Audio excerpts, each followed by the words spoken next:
The ballroom glowed like a palace built for secrets. Crystal chandeliers spilled golden light across polished floors, and the air hummed with quiet conversations that sounded polite but carried the weight of power, money, and hidden intentions. At the center of it all sat Ethan Cole, a self-made CEO known not just for his billion-dollar company but for his instincts, sharp, precise, and rarely wrong. Tonight, however, something felt different. Not dangerous in a loud, obvious way, but in a subtle, creeping way that made the back of his mind uneasy. He held a glass of white wine, its surface reflecting the chandelier above like liquid gold.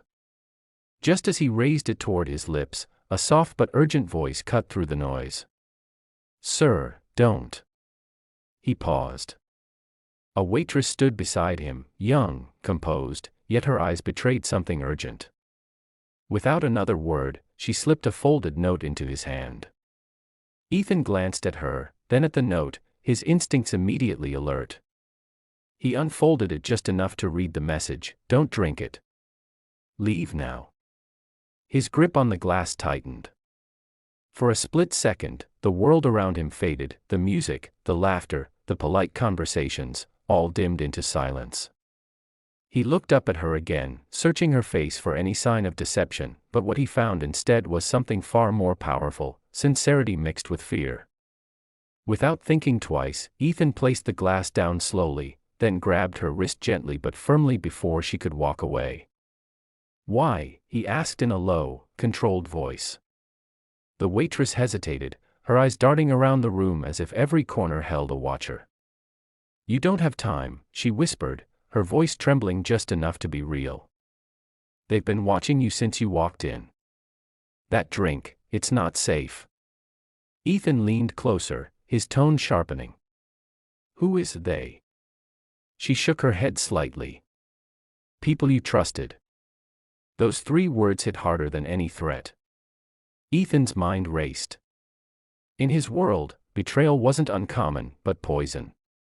That was a line few dared to cross. He released her hand slowly, his eyes now scanning the room not as a guest, but as a man under attack. Faces he had greeted moments ago now looked different. Smiles seemed forced.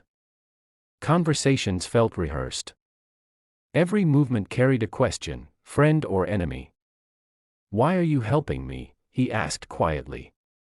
The waitress met his gaze, and for the first time, her fear softened into something else, determination. "Because someone once helped me when I had nothing," she said. "And because if you stay here tonight, you won't leave." Ethan exhaled slowly, his decision already made. He stood up, adjusting his suit as if nothing had changed. To anyone watching, it looked like a man stepping away from dinner. But inside, everything had shifted. "You're coming with me," he said firmly. Her eyes widened. "I can't, you already crossed the line the moment you gave me that note," he interrupted. "If they're watching me, they're watching you too." She froze for a moment, then nodded. Together, they walked toward the exit, not too fast, not too slow. Every step felt heavier than the last. Ethan could feel eyes on his back, though he didn't turn around. The doors to the ballroom grew closer, each second stretching like an eternity. Just as they reached the threshold, a voice called out behind him. "Mr. Cole. Leaving so soon?" Ethan turned slightly, just enough to respond without fully facing the speaker. It was one of his business partners, a man he had trusted for years. The same man who had insisted he attend tonight. Ethan forced a calm smile. "Urgent call. You know how it is." The man's smile didn't reach his eyes. "Of course," he replied, though something in his tone lingered too long. Ethan didn't wait. He stepped out, the waitress close behind him, and the doors closed with a quiet finality that felt louder than any alarm. Outside, the cool night air hit them like a wake-up call. The tension didn't disappear, but it shifted. It was no longer hidden. It was real. "Where do we go?" she asked softly. Ethan looked ahead, his expression hardening with resolve. "Somewhere safe," he said. And then, we find out who tried to kill me." She nodded, but before she could speak again, Ethan glanced at her, his voice lowering. "You just saved my life. I don't even know your name."